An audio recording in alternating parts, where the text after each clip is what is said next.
I want to bring in StoneX, their Chief Market Strategist, Kathryn Rooney Vera. KRV has been far too long. You know, I miss you. I want to go back to last week, though. John Hilsenrath, who works for you guys, he warned of the hawkish tone from a defiant Fed chair. This is before the meeting. And, you know, listen, Powell was defiant. He lived up to the billing. But your thoughts now on whether Powell will play ball and cut? And is it too soon to even assume that maybe we could see a 50 basis point cut?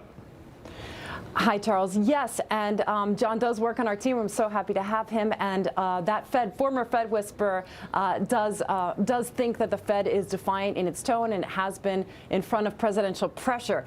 That said, that came before the latest labor market data, which came out to the downside. And we've also seen, as I think you're aware, of delinquencies rising, a slowing of the economy. It's that, seems to me, Charles, it's that long-fabled, long-awaited, yet elusive soft landing that everybody was looking for a year ago.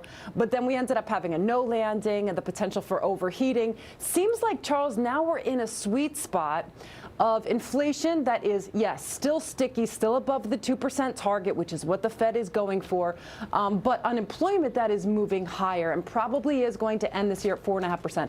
I think the Fed cuts this year. John agrees. We think that there's a very good chance of September and December rate cuts. There's this old saying about snatching victory from the jaws of defeat, right? I mean, you brought up soft landing. We know Powell desperately wants this, right? His job is over in May.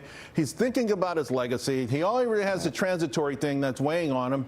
Why not take the victory, right? It seems to me, I know to your point, you know, you guys had this in one of your research reports that we're bouncing off that 2% target, but can't we live with that as a nation if other things need to be addressed?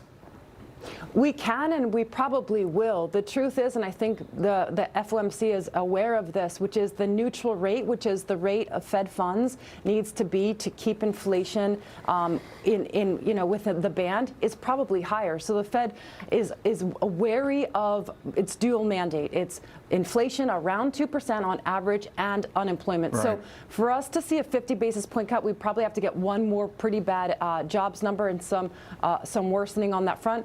But the truth is, rate cuts are coming. You know, we're already at a very restricted level. Jay Powell has said that. He does care about his legacy, but I also think he cares very strongly about meeting that 2% target. And I think he is concerned about tariff pressure. We haven't seen it yet. We could see some uptick in inflation. It wouldn't surprise me, but I do think it's time for rate cuts, especially with a softening of the labor market, and we're probably going to get them by year end. KRV, I've got less than a minute to go. I owe you more time next time, but I need from you the opportunities. Where do you see opportunities right now? Well, the U.S. is still doing very well. I think the president is right. It's, you know, we have this U.S. exceptionalism trade that has played out. There are also opportunities in other parts of the world, such as Europe and Latin America, that have not rocketed as high as the U.S. has. So we're looking for value there. Within the states here, stateside, we like banks because I do think that the massive issuance of paper and the unresolved fiscal problems that we have in the United States are going to have the yield curve steepen, which means the back end goes higher, and that's beneficial for U.S. banks. All right. Again, you're one of the best. Thank you so much. Appreciate you always. Thank you, Charles. All right. See you soon.